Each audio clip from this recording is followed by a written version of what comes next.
So now that we have our lid on, we're going to go ahead and start painting our cake. And I'm actually going to do my sides first. And for my sides, I'm just going to do a really nice striped pattern. Now this is really easy to do because I'm not being 100% exact. I'm just going to go through and kind of put this very faint, pretty, almost pastel kind of watercolor effect. And this is where my water and my eyedropper come in. So first thing I want is, I think I want a little bit of my super pearl. So I'm just going to add a couple of drops. And then I think I want some of this, this coral pink, because it's a nice soft pink.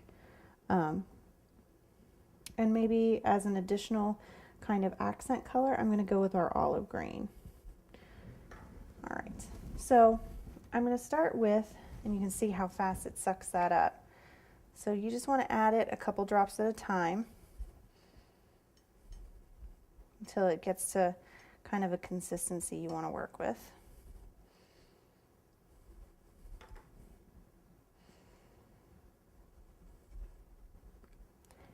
And a little bit of this is going to go a long way, so keep that in mind as well.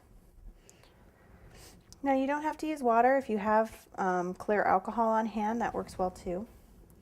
And it's not going to be super obvious at first, but we're going to go ahead and put these white stripes in first.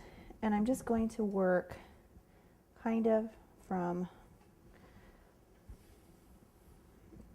I'm actually going to work from the back forward. So if it doesn't line up exactly in the back, it's not as big of a deal.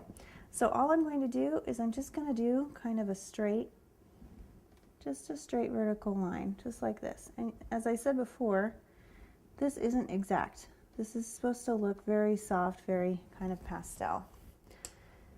And so I'm going to leave a little space and do my next line. And I'm not even worried about my lines being super straight yet, because that's going to really come down to when we add the colored lines. Okay, so we've got our first line,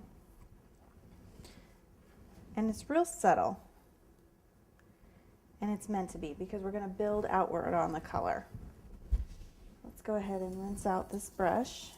If it's hard to kind of see what you're doing, feel free to jack your cake up a little higher. It does have a tendency to make life easier. Okay, and so now I'm actually going to go to my little bit narrower brush. And I'm going to head over here to my coral.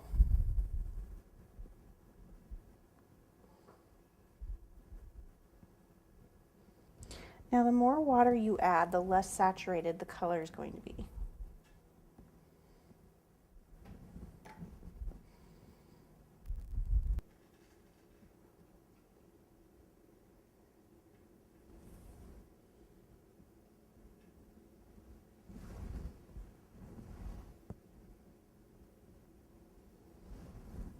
And once again, we're going for something very, very soft.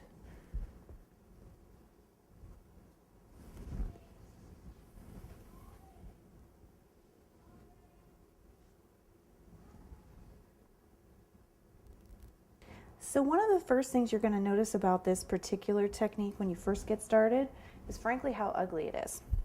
It's not going to look very clean. It's not going to be turning out the way you think it should. And what you need to keep in mind is you can't get discouraged. You can't look at it and be like, you know, this isn't as pretty as I thought it was going to be, or, you know, I really thought this was going to look different. Because these first steps are really just kind of the foundation steps for the rest of the pattern. So there's a lot of layers involved. So don't get discouraged if it's not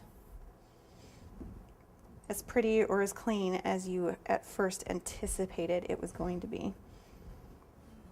Because that is actually one of the things that's going to make this look really beautiful when it's finished, is all those layers. Although you do want to be careful not to get it on the lid.